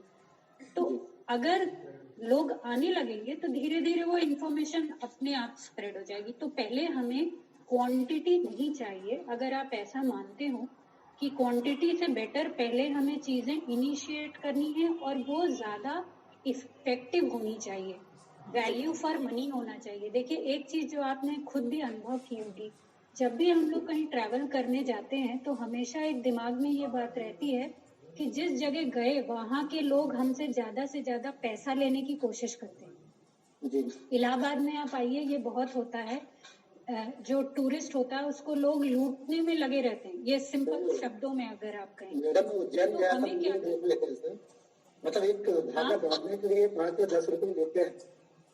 हाँ हाँ, ये मुझे लगता है ये अच्छा नहीं है. ये बिल्कुल यही बात है कि आपको ये सोचना पड़ेगा कि परसेप्शन पहले है, टूरिस्ट तो बाद में आएगा. पहले आप परसेप्शन तो बनाइए अपनी जगह का. तो परसेप्शन ऐसे ही बनेगा कि 2 लोग या 3 लोग, और इसी वजह से हम आपसे कह रहे थे कि जैसे आपका कॉलेज कोई इसी तरह का बड़ा एक एक्टिविटी ऑर्गेनाइज करे, मान लीजिए कोई स्पोर्ट्स मीट ऑर्गेनाइज करिए, बच्चों के लिए आप कोई ऐसा कंपटीशन ऑर्गेनाइज करिए जिसमें आसपास से बच्चों को बुलाइए. लेकिन ये मत सोचिए कि ये तो आप ही के स्टेट के बच्चे हैं, इनको क्या दिखाना है, ये तो सब जानते हैं. आप एक टूर प्लान करिए, प्लान करके आपकी जो भी जगह हो उसी को दिखाइए। हो सकता है बच्चे सब अपने अपने तरीके से कुछ उसमें नई बात देखें। आप ही लोग अभी अपने जॉब से हट के अगर एक बार ट्रैवल करेंगे तो आपको अपनी ही जगह पे बहुत सारी नई चीजें दिखाई देंगी। तो हमें लगता है सर कि कोई ऐसी जगह डेवलप करने के बजाय हम जिस जगह पे हैं अगर वहीं से सोचें कि टूरिस्ट को कैसे अट्रैक्ट किया जा सकता है तो शायद एक और यूनिवर्सिटीज के पास ये ऑप्शन हमेशा होता है, तो कॉलेजेस के पास भी है। Okay, thank you so much ma'am. Thank you.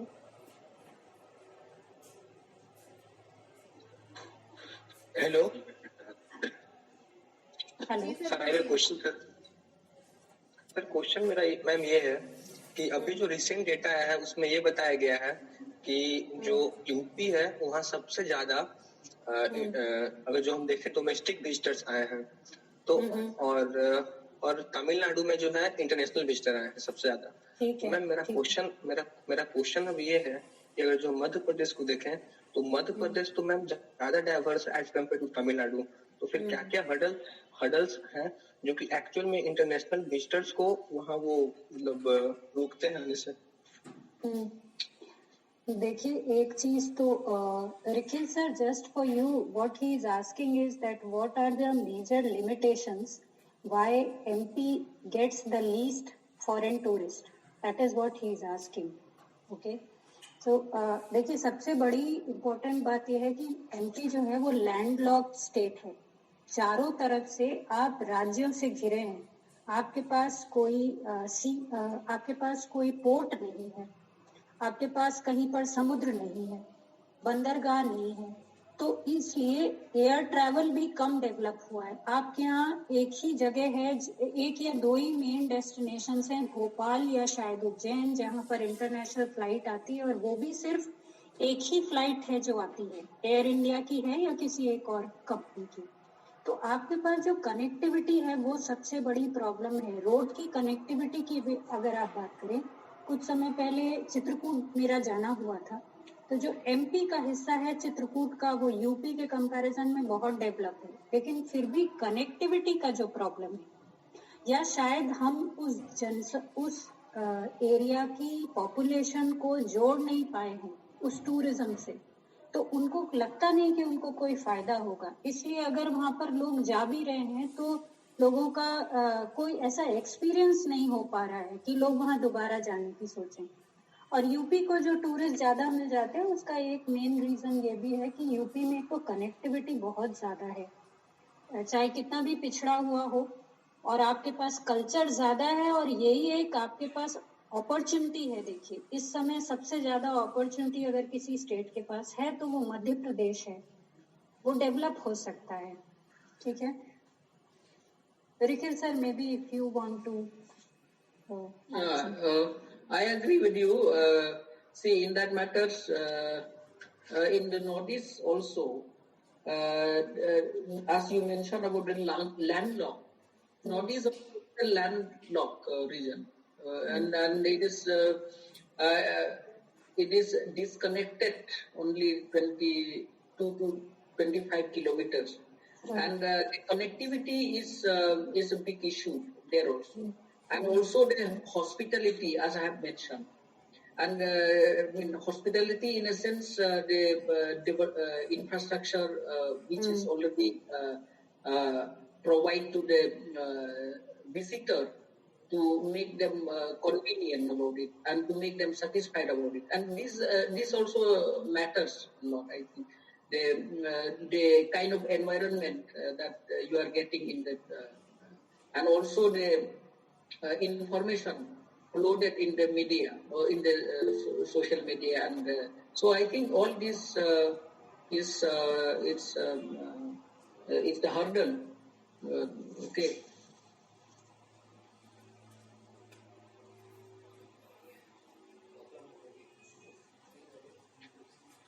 Okay, thank you so much sir.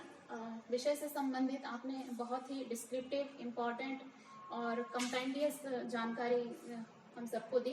निश्चित रूप से ये हमारे शोधार्थियों के लिए, विद्यार्थियों के लिए बहुत ही उपयोगी साबित होगी। और अब आज इस वेबिनार का जो सफल आयोजन हुआ है उसकी अंतिम बेला में अब मैं इस वेबिनार के संयोजक मिस्टर B.R. सिंगोतिया सर को वोट ऑफ थैंक्स के लिए इनवाइट करती हूँ।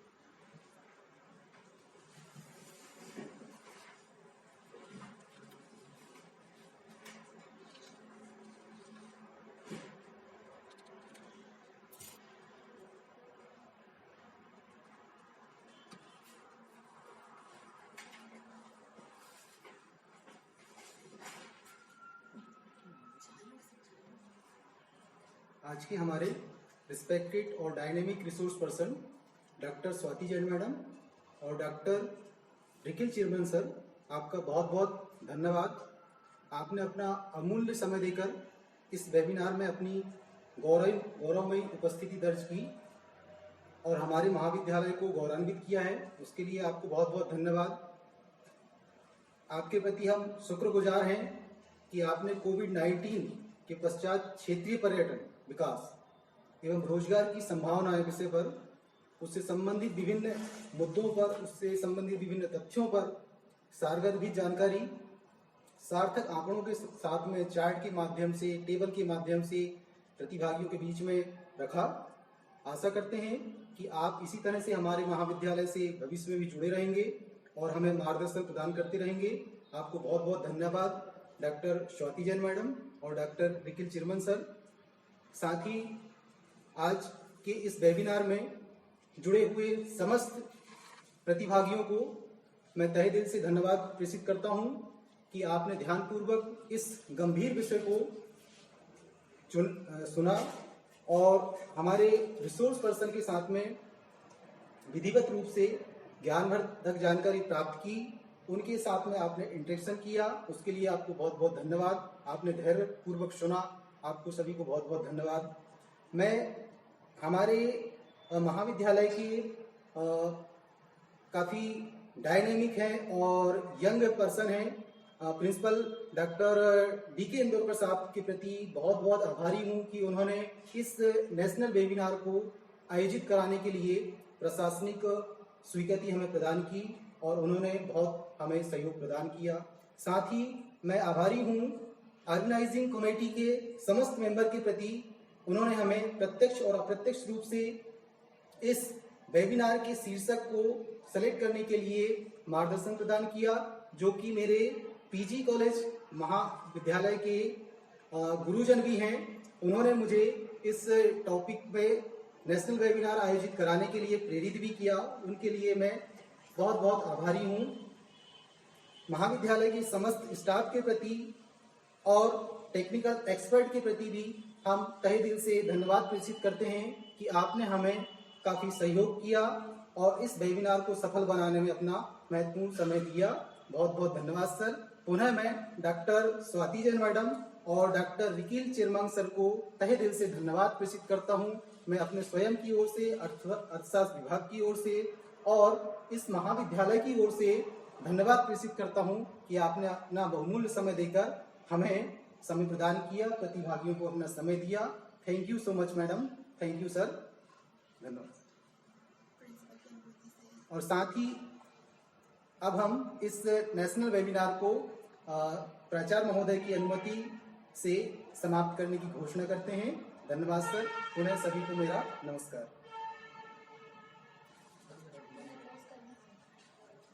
Yes madam, yes. Feedback link अभी हम जस्ट ग्रुप में सेंड करेंगे, व्हाट्सएप ग्रुप में आपको फीडबैक लिंक मिल जाएगी और सर्टिफिकेट भी आपको उसी में प्राप्त हो जाएंगे। Okay okay, thank you madam.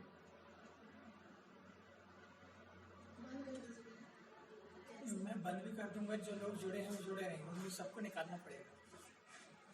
वो खुद अपने आप लेफ्ट हो जाएंगे, आप अपना बंद कर दीजिए। ऐसा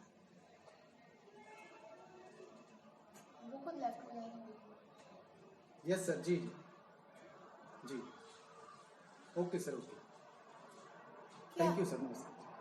कोई कुछ बोल ही नहीं रहा है, कौन बोल रहा था? बोलना क्या है, ये जबरदस्ती में सही तो बोल दिया। अरे वो नहीं, बोल कौन रहा था अभी? चेयरमैन सर बात कर रहे हैं, वो पीपीटी शेयर करने के लिए काम पे जी सर्विस कर देंगे हम। अच्छा, इधर से तो सर ने बंद कर दिया। अब हो गया, अपना सब हो गया पूरा ना। नहीं हुआ है, सिर्फ आपका बस